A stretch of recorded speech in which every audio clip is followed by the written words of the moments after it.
afternoon we're going to look at some of the rural areas of Kayseri and then unfortunately what happened at the end. Dr. Jonathan Varjabedian is a board-certified physician. He has he's not a historian and he's not a scholar in the sense of a teaching scholar in Armenian studies, but he has a great love for his native village of his people, the village of Efkere'yi, which is in the district of Kayseri, and he's even created a website. So if you go on to www.efkere'yi.com, you will find pictures and other information about his village. And I think, that's very admirable. If every person were to do a study of their own village from where their people came and put it on the web and recreated it, it would be a wonderful contribution to Armenian studies and to the whole Armenian question. In any case, we start our afternoon session now with Dr. Varjabedian, who will speak about the Armenian community of Efkere'yi. The village of Efkere'yi was located 18 kilometers northeast of Kayseri. It was part of Nepal, and as such played a key role in the spiritual and educational lives of Armenians throughout central Anatolia. I'm going to start just with this is a map that was initially published by Arshak Al-Boyajan in 1937 as part of Badmuchun Kayseri, and shows Kayseri and some of the surrounding villages and cities. And I want to zoom in on that northeast corridor. And again, we see Kayseri and Efkere'yi, and a lot of the smaller villages that also surrounded Efkere'yi. Same map, but just put some of the names in English for the non-Armenian readers. I think before I go any further, I have to point out that there was no definitive history of this village carried out while there was still an Armenian presence here. Furthermore, there was no patriotic society that established or wrote down any history of Efkere'yi following 1915. And Al-Boyajan is the most definitive history that we have of Efkere'yi. And as such, it would be impossible for me or for anybody to present a history of the village without relying at least somewhat on the material initially presented by Al-Boyajan. The exact origins of the village are unclear.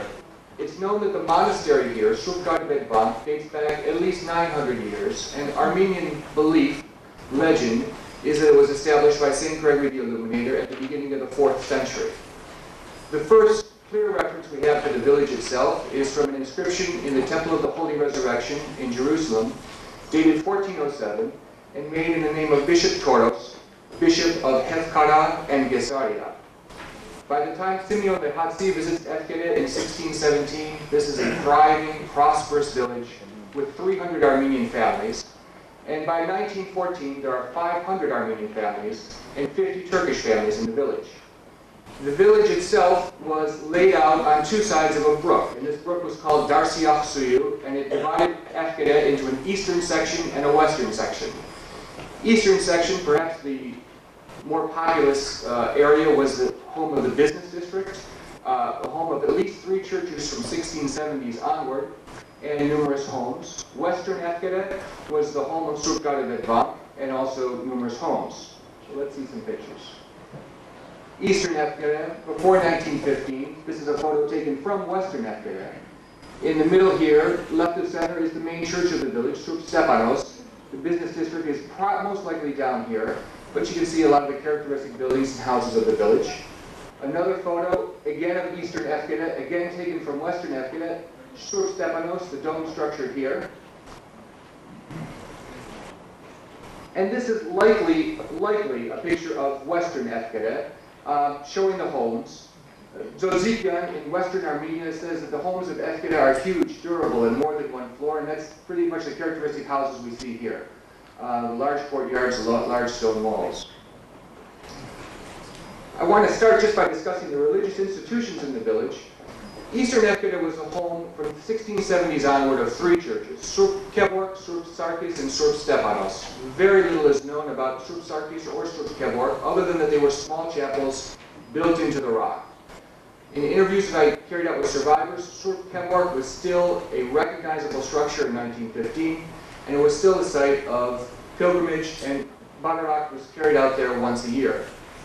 Surp Stepanos, of which this is a picture, has been present in Efkere at least since the 1670s, was rebuilt and renovated numerous times, and the most recent structure was built in 1871. Here's a picture from about 1913 showing Surp Stepanos boys and girls schools to the north of the building. This is courtesy Project Save. Interior of the church showing this, looking towards the altar, showing this magnificent hemi-dome with the multi-cross pattern, and you can see some of the architectural details here with the fluted columns and the acanthus, and just a beautiful structure. We are fortunate because it remains standing, although in a deteriorated state. Here's a picture of Surp Stepanos from about 1 year ago. There have actually been a couple of architectural studies that have been carried out on the church, the first one being in 1982 by Fugen İlter, who's a Turkish architect who calls this a building of undeniable architectural value, a building which immediately attracts your attention. There's another architect who's carrying out a study of this church as we speak, and her name is Seligum Gorajikos. Her work remains unpublished, but she's allowed me to present this cursory architectural sketch that she made of the church last year. And you can see that it's generally cruciform with the semicircular apse and the nave here. Let's take a look at some pictures. About 1 year ago, again, the whole church is built into the hillside, so you can see a full length in front, and it's very shallow in the back. Smooth cut stone, about 30 by 60 centimeters, is used throughout construction. Here's a view from right above the main entranceway. You can still see some of the, here's the 7th letter of the Armenian alphabet standing for Almighty God. Whether there was an inscription placard here, I just don't know. 1996. And you can see it's still generally in magnificent condition. The dome has been missing since at least 1919. Foliage grows on the roof and inside the building, which is contributing to some structural decay, but it's still in generally good shape. These are pictures taken from on top where the dome once rested, and you can see inside, and you can still get a look at the beautiful plasterwork. The walls are painted a light pink. In the pendentives, right below where the dome once rested, you can't really see it too well, but there are paintings in elliptical frames, 2 of which are pretty much deteriorated, but 2 of which are in fairly good shape, and would suggest that they're probably individual paintings of the authors of the 4 Gospels. Here's the interior of the church from about a year ago, looking towards the altar, and you can still see the incredible hemi-dome.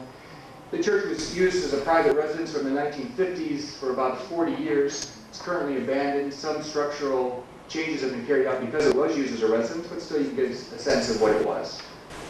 1913 and 2001. There is still a cornerstone in the northwest corner that is a little bit difficult to translate, but probably needs to be looked into further. To my eyes, the church has an incredible similarity to the interior of it. It looks a lot like Surp Asfadzin in Beşiktaş in Istanbul, which was built by Garabet Amir Balyan. We don't really know who the architect of this church is. Balyan died in 1866, and this is thought to be built in 1871, so that'll have to be looked into further. This is just a modern picture of Efkere. This is the western Efkere looking towards Surp Stepanos, and you can barely see it right there, missing its dome, but still you can get a sense of what it was.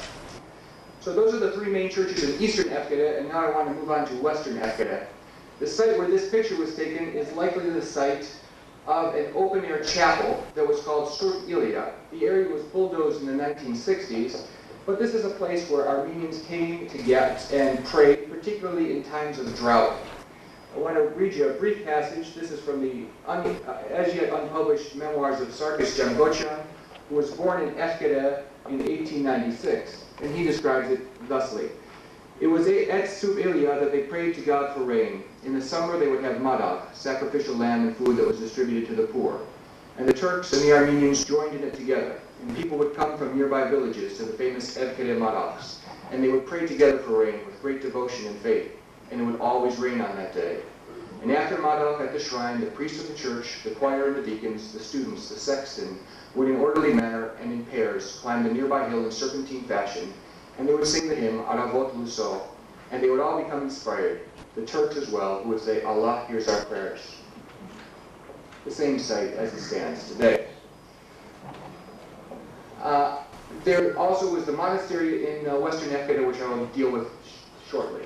A brief word about the religious institutions in the village. Schooling took place in the monastery at least from the 1700s onward. Also in the 1820s, schools were established in the village proper, and this was carried out under the direction of Bob Gantrussinian. This happens to be a picture, unknown name, of a student at Sukgadibedvank from the early 1900s. The schools had both male and female students by the late 1800s, and by the early 20th century there were clearly separate schools for boys and girls. And survivors that I've talked to, likely this was the location of the school. It's just north of Surk Stepanos, but it's a bit uncertain. New schools were constructed in 1912. In an unpublished letter that I have from the village dated September 17, 1912, and written in Armeno-Turkish, Misak Kajoyan writes to his brother in Detroit, "My brother, the school is constructed. Now they are putting together the roof. They also laid out a beautiful garden. Instruction started today in our school. It had been postponed because of the disease." The disease he talks about is a cholera epidemic, which struck the village in 1912 and again struck the village in 1913. And so this once prosperous village really relied on Efkere'yis in Detroit and New York and in the diaspora to support the school. But again, there were separate schools for boys and girls in the village. In contrast to the schooling at the monastery, this pretty much was just for the local residents, Armenian and Turkish. And the education was pretty much compulsory for the residents of the village. Tuition was charged, but those who could not afford tuition, that fee was covered by the wealthy residents and from Efkere'yis in the diaspora. Some Turkish residents also sent their students to these schools, where they learned everything except for religion.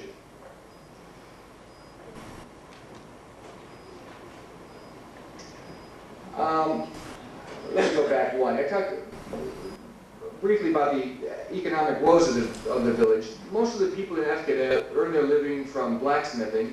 There was also a small aga class. There was a small number of people who were money changers in Constantinople and in Kayseri who called Efkere their home. But the majority were blacksmiths. The village tended to be fairly affluent compared to its neighbors, owing in no small part to the monastery, which attracted pilgrims by the thousands and really helped the economy a lot. The economic woes of the Ottoman Empire in general affected the village, particularly in Efkere, in light of the cholera epidemic, which also affected the village in 1912 and 1913. Here's another unpublished letter from 1912. Again, it was written in Armeno-Turkish, with Armenian letters being used to represent Turkish words. This is one of them that reads, "A disease came to our village. The doctors call it cholera. They informed Kayseri and the government sent a doctor. They examined the people. 20 gendarmes came from the city and blockaded the village. For a month, 30 days, they did not let anyone get in from outside or go out from inside. 50 to 60 households deserted the village. Some went to Balagesi, some to Mirza, some to Munjusum, some to Manjusin, and some to Talas. Trusting in God, we did not leave Efkere. Thank God it's over." Arjun Kujaya. And so that's where the village stood in the years immediately before the war. This Efkere is said to have been one of the villages where the residents still spoke Armenian, although influenced by Turkish. I really have hundreds of letters from this village from the years 1912 to 1915, almost all of which are written in Armeno-Turkish. A lot like this letter right here. Here's another letter from 1912 with, again, Armenian letters being used to represent Turkish words. An interesting letter, I'm just going to read a brief excerpt. "Secondly, we suffered from a minor cholera epidemic. Thank God we don't have any grief. 30 people died in the village. However, the most sorrowful deaths, according to us, were firstly the innkeeper, Artinava. Secondly, the knife maker next door, Sarkis. Thirdly, Keleshoglu. Fourthly, Nishan, the brother-in-law of Lulu. The rest is 8 among the Muslims. There's no security. May they rest in peace. Whatever it was, it's over. There was no one who was not infected. So passes cholera." Arjun Kujaya. No discussion of Efkere would be complete without discussing the monastery. Here's Sukgadibedvank, but from before 1915. I discussed schooling a moment ago. I have to also mention that there was schooling at the monastery. When Bishop Jonathan Varjabedian became Primate of Kayseri in 1887, one of his first missions was to create a school at this monastery. And by the time it ceased to exist in 1915, it graduated 215 students from all over central Anatolia. And the roster of students is available, and there were students from Sepastia and Mersin and Hajin and from all over. Here's a picture of the monastery from before 1915. It's about all we can say. And over here is the main location for the school. And there was also rooms in this monastery, 93 rooms for pilgrims.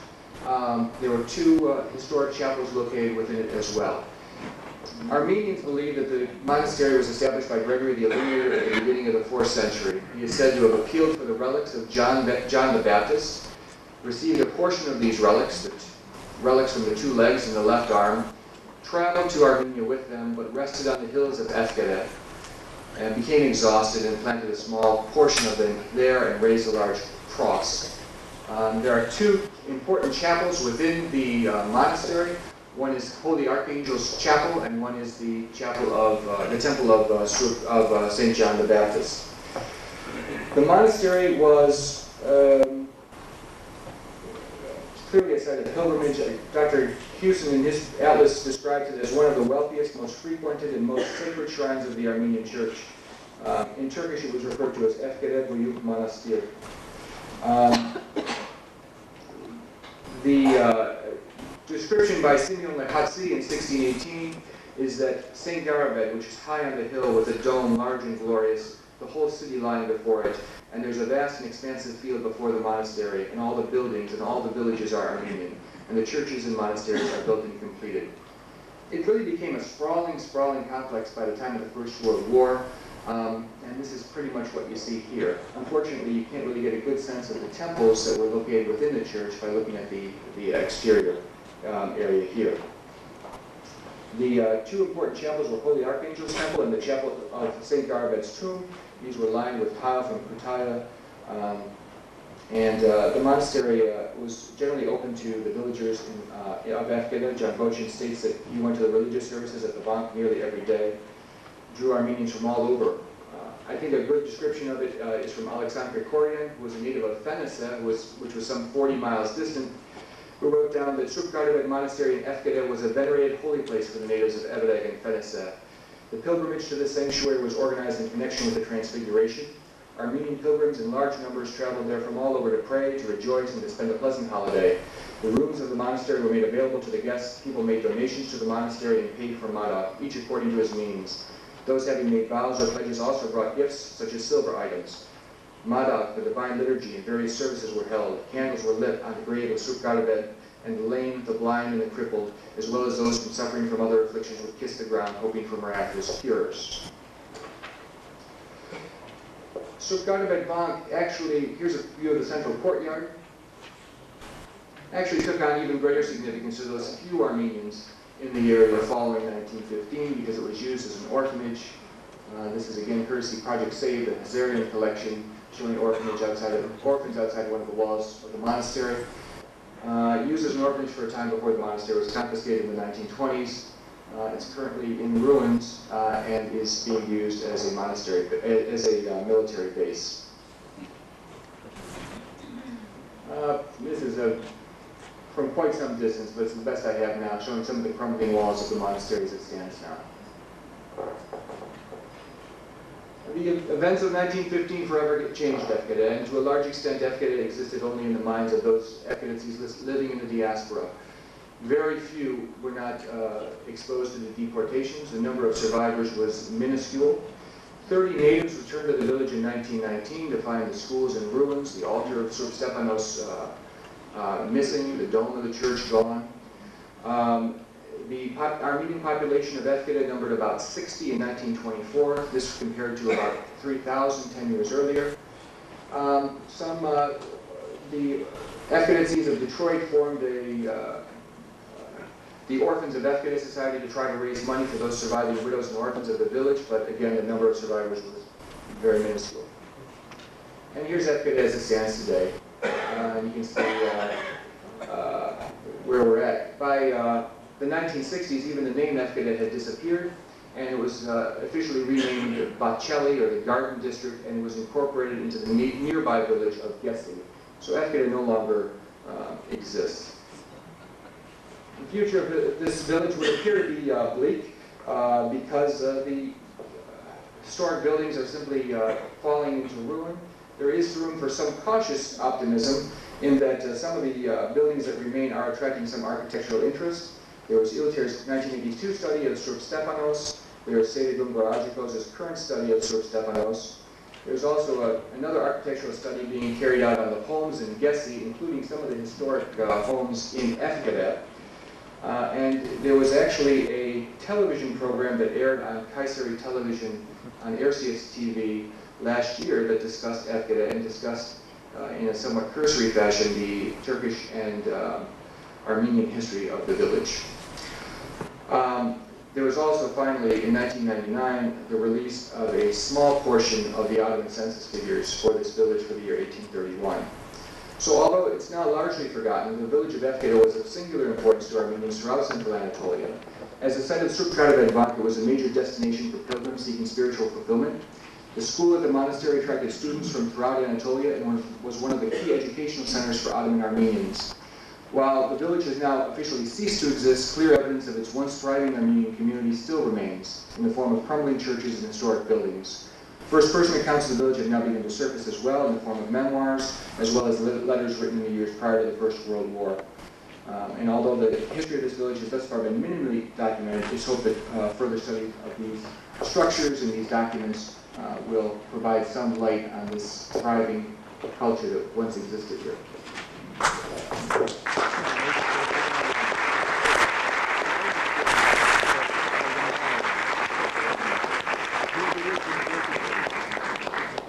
Thank you very much, Dr. Varjabedian. It was very interesting and rather sad at the end to see what happens to this and all the other villages.